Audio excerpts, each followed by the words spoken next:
Hey guys, आ गया है आपका होस्ट एंड दोस्त नीरज लेकर के एक महत्वपूर्ण टॉपिक को, जिसमें साथियों आज हम जानेंगे जैव विविधता के बारे में। साथियों, जैव विविधता से जितने भी महत्वपूर्ण बिंदु हैं उन सब के लिए मैं यहाँ पर डिस्कस करने वाला हूँ।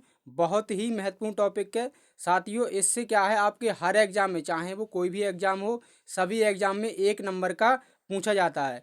साथियों, जैसा कि आपको पता है, आपके ईवीएस पेपर 1 की तैयारी मैं आपके लिए करा रहा हूँ। तो साथियों, आज इन्वायरमेंट के टॉपिक को एक हम लेकर के आए हैं। साथियों, ये टॉपिक आपके टेट, सी टेट और चाहे कोई भी आप तैयारी कर रहे हैं, सभी के लिए महत्वपूर्ण है। तो साथियों, चलते हैं और वीडियो को शुरू करते हैं। इससे पहले साथियों, आपसे रिक्वेस्ट है कि यदि आप पहली बार चैनल को विजिट कर रहे हैं तो चैनल के लिए सब्सक्राइब कर लेंगे और साथियों क्या है, बेल आइकन को भी दबा देंगे, जिससे कि आपको हर नोटिफिकेशन सबसे पहले मिल सके। साथियों, इस पूरे मैटर का PDF पाने के लिए आप हमारे टेलीग्राम चैनल को ज्वाइन कर लें, लिंक आपको डिस्क्रिप्शन में मिल जाएगा। साथियों, चलते हैं और देखते हैं सबसे पहले अपने क्या जैव विविधता के बारे में। ठीक है साथियों, मैं आपको बताता हूँ क्या है जैव विविधता। से तात्पर्य किसी निश्चित भौगोलिक क्षेत्र में पाए जाने वाले जीवों एवं वनस्पतियों की संख्या तथा विभिन्न प्रकार के पौधों एवं प्राणियों तथा सूक्ष्म जीवों के अंतर संबंध से है। देखिए साथियों, मैं आपको बताता हूँ सिंपल लैंग्वेज में क्या है। जैसे कि कोई स्थान विशेष है ना, कोई भी भौगोलिक क्षेत्र है। अब उस क्षेत्र पर क्या है साथियों, बहुत सारे प्राणी, यानी बहुत प्रकार के प्राणी, बहुत प्रकार की वनस्पतियाँ, बहुत प्रकार के जीव जंतु साथियों वहाँ पर पाए जाते हैं। इन सभी के सम्मिलित रूप और इनकी जो अंतर संबंधित क्रियाएं हैं को यदि हम सम्मिलित रूप में देखें तो उसे ही हम जैव विविधता कहते हैं। साथियों, विविधता क्या है कि विभिन्न प्रकार के प्राणियों का पाया जाना, विभिन्न प्रकार की क्या है, वनस्पतियों का एक भौगोलिक क्षेत्र में पाया जाना ही क्या कहलाता है, जैव विविधता कहलाता है। साथियों, क्या है कि 1992 में जो रियो डी जेनेरियो ब्राजील में क्या हुआ था, पृथ्वी सम्मेलन हुआ था, उसमें क्या है साथियों, जैव विविधता की मानक परिभाषा को स्वीकार किया गया था। तो वो मानक परिभाषा क्या है, उसके लिए भी मैं आपको यहाँ पर बता देता हूँ। ठीक है, क्या है, जैव विविधता समस्त स्रोतों तथा अंतर क्षेत्रीय, स्थलीय, सागरीय एवं अन्य जलीय पारिस्थितिकी तंत्रों के जो जीवों के मध्य अंतर और साथ ही उन सभी पारिस्थितिकों समूह जिनके यह भाग हैं में पाई जाने वाली विविधताएं हैं। इसमें एक प्रजाति के अंदर पाई जाने वाली विविधता, विभिन्न जातियों के मध्य विविधता तथा पारिस्थितिकी विविधता सम्मिलित है। ठीक है साथियों, ये परिभाषा साथियों आपसे एग्जाम में नहीं पूछी जाएगी, लेकिन आप समझने के लिए मैं आपके लिए ये लेकर के आया हूँ। ठीक है साथियों, चलते हैं आगे, देख लेते हैं। फ्रेंड्स, जैसा कि आपको पता है कि आपके लिए सभी कुछ जो है पहले से ही आता है, लेकिन क्या है, मैं आपके लिए थोड़ा सा रिकॉल कराने आया हूँ, जिससे क्या है आपका क्वेश्चन पेपर में गलत ना हो। बाकी आप जानते तो बहुत सारा पहले से ही हैं, क्योंकि आप क्या है, भावी शिक्षक बनने वाले हैं। ठीक है साथियों, देख लेते हैं कि जैव विविधता शब्द की सबसे पहले जो है प्रयोग किसने किया था। तो साथियों, नाम आता है आपका वाल्टर जी रोजेन का। ठीक है, वाल्टर जी रोजेन ने जैव विविधता शब्द का सर्वप्रथम प्रयोग किया था। देखते हैं साथियों, जैव विविधता कितने प्रकार की होती है। तो फ्रेंड्स, जैव विविधता आपके 3 टाइप की होती है। सबसे पहली कौन सी है, आनुवांशिक विविधता। साथियों, जैसा कि आपको पता है कि यहाँ से जो क्वेश्चन आता है वो क्या है, इस तरीके से पूछा जाता है कि कहाँ पर जैव विविधता सबसे ज़्यादा पाई जाती है, कहाँ पर कम पाई जाती है ना। तो वो जो इम्पोर्टेंट पॉइंट हैं उनके लिए मैं अलग से डिस्कस करूँगा। यहाँ पर आप क्या है, पहले जैव विविधता के बारे में समझ लीजिए। देख लेते हैं क्या है जेनेटिक डाइवर्सिटी। तो साथियों, आपको पता होगा, जैसे अब एक स्थान विशेष है, ठीक है, वहाँ पर एक प्रजाति है, ठीक है, जैसे कि मानव है। ठीक है, अब मानव की क्या है, बहुत सारी नस्ल हैं। जैसे कि कैसे मानव होते हैं, तो बौने मानव, लंबे, है ना, और क्या है, इस तरीके होते हैं कि मोटे, पतले, है ना। तो क्या साथियों, जो हैं प्राणी, उनकी अगर नस्ल में भिन्नता है ना, नस्ल में उनकी भिन्नता है, तो उसे ही हम क्या बोलते हैं, आनुवांशिक भिन्नता। ठीक है साथियों, आनुवांशिक भिन्नता। जैसे एग्जाम्पल के लिए हम देख लेते हैं क्या, विभिन्न प्रकार के मानव की नस्ल या फिर विभिन्न प्रकार के जानवरों की नस्ल। अगर हम देखें कि जैसे खरगोश के लिए अगर हम देख लें तो खरगोश कैसे होते हैं, छोटे बड़े, है ना, और क्या कई कलर के होते हैं।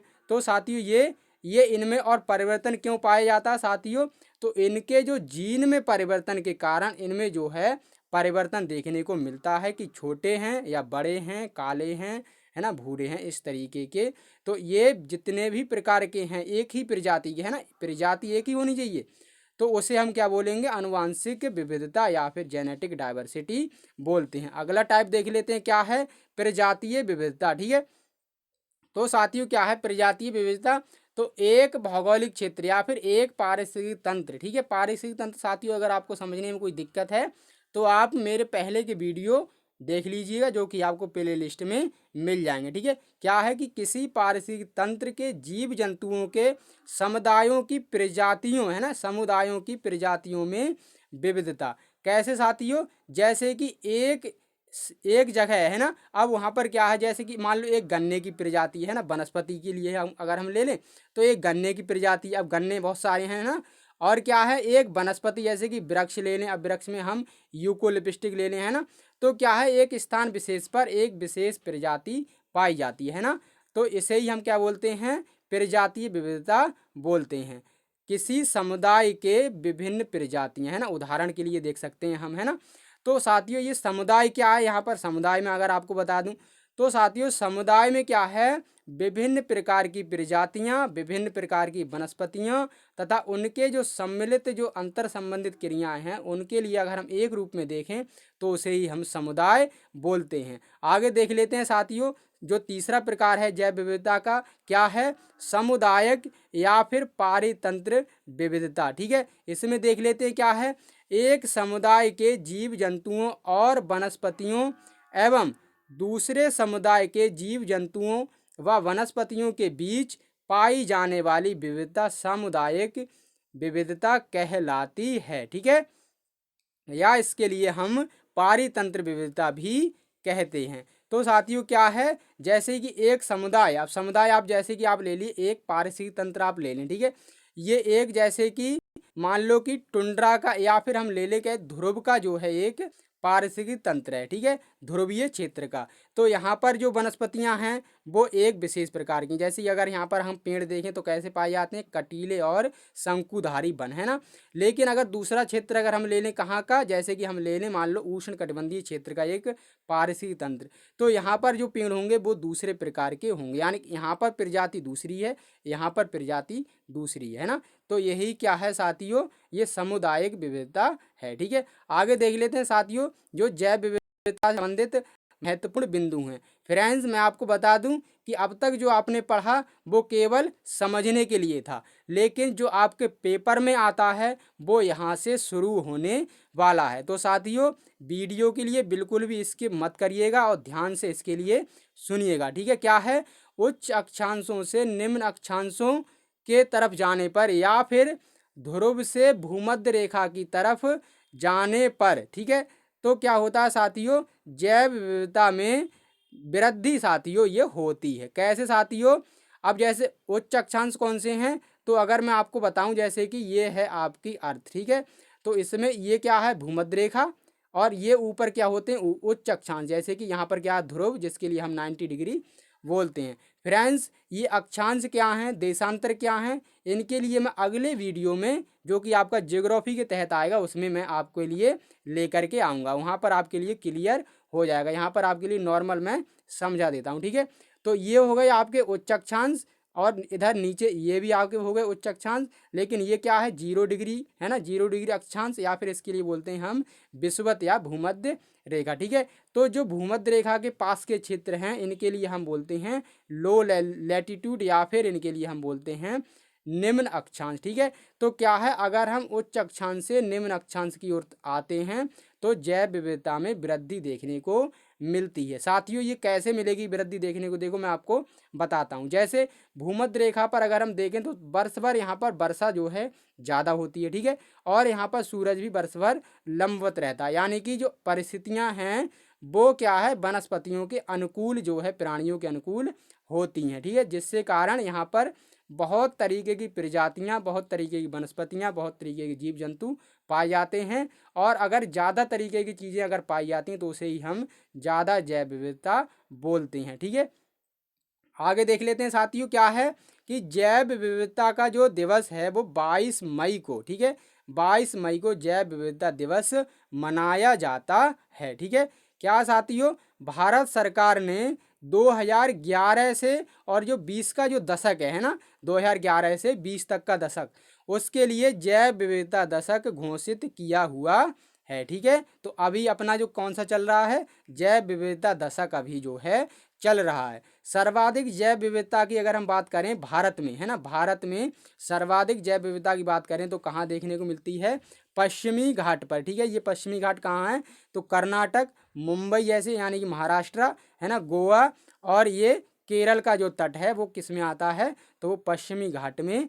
आता है। ठीक है, यहाँ पर जैव विविधता भारत में सर्वाधिक है। ठीक है, आगे देख लेते हैं, जो पूर्वोत्तर राज्य हैं, भारत के जो पूर्वोत्तर राज्य हैं, वहाँ पर जो जैव विविधता पाई जाती है उसके लिए जैव विविधता का द्वार कहा जाता है। फ्रेंड्स, इनके लिए आप समझ लें, बहुत ही महत्वपूर्ण ये पॉइंट हैं, इनसे प्रश्न आपका कई बार पूछा गया है और पूछा भी जाएगा। ठीक है, आगे देखते हैं क्या है, भारतीय राष्ट्रीय जैव विविधता जो प्राधिकरण है वो 2002 में कब, दिसंबर में स्थापित किया गया था। ठीक है साथियों, आगे क्या है, जैव विविधता भारत का, जो जैव विविधता में भारत का स्थान है वो कितना है, 12वां स्थान है। ठीक है, अगर साथियों हम बात करें कि पहाड़ों पर या पर्वतों पर या फिर घाटियों में कहाँ पर जैव विविधता अधिक है, फ्रेंड्स, अब आप देखिए, जैसे कि मान लो कोई पर्वत है, अब पर्वत पर अगर बर्फ है तो यानी कि परिस्थितियां जो है वनस्पतियों के, प्राणियों के अनुकूल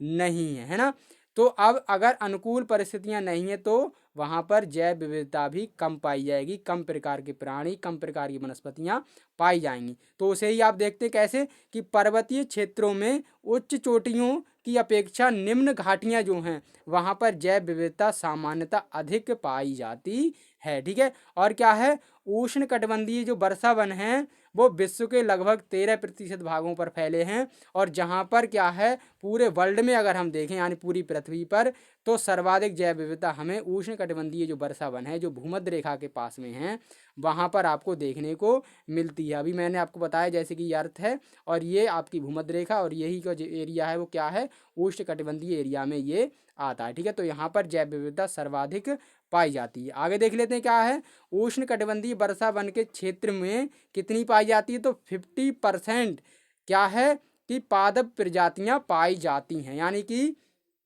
पूरी पृथ्वी के मुकाबले अगर हम देखें उष्णकटिबंधीय जो क्षेत्र है वहाँ पर जो वर्षा वन है वहाँ पर साथियों पूरी पृथ्वी की 50% प्रजातियाँ पाई जाती हैं ना, तो यहाँ पर अगर 50% प्रजातियाँ हैं तो जैव विविधता भी जाहिर सी बात है ज़्यादा होगी। ठीक है, सबसे बड़ी जो प्रवाल भित्ति है वो कहाँ पर है, ऑस्ट्रेलिया महाद्वीप में। ठीक है, भारत में सुंदरवन विश्व का सबसे बड़ा मैंग्रोव वन है ना, क्या है, सुंदरवन सबसे बड़ा मैंग्रोव है जिसमें सुंदरी नाम वाले पक्षी पाए जाते हैं। ठीक है, साथ ही पक्षी नहीं होगा, ये है वृक्ष। ठीक है, थोड़ा मिसप्रिंट हो गया है, सॉरी इसके लिए, है ना, वृक्ष पाए जाते हैं। तो साथियों क्या है, उम्मीद करते हैं कि आपके लिए जैव विविधता का टॉपिक समझ में आया होगा। फ्रेंड्स, इससे संबंधित जितने भी प्रश्न हैं उनके लिए मैं अगले पार्ट में आपके लिए लेकर के आऊँगा। तो साथियों मस्त रहिए, व्यस्त रहिए। वीडियो पसंद आया हो तो दोस्तों के साथ शेयर कीजिए, चैनल के लिए सब्सक्राइब कर लीजिए और साथियों बेल आइकन को दबा दीजिए। मिलते हैं फ्रेंड्स अगली वीडियो में, तब तक के लिए मुझे नीरज को इजाज़त दीजिए। धन्यवाद साथियों।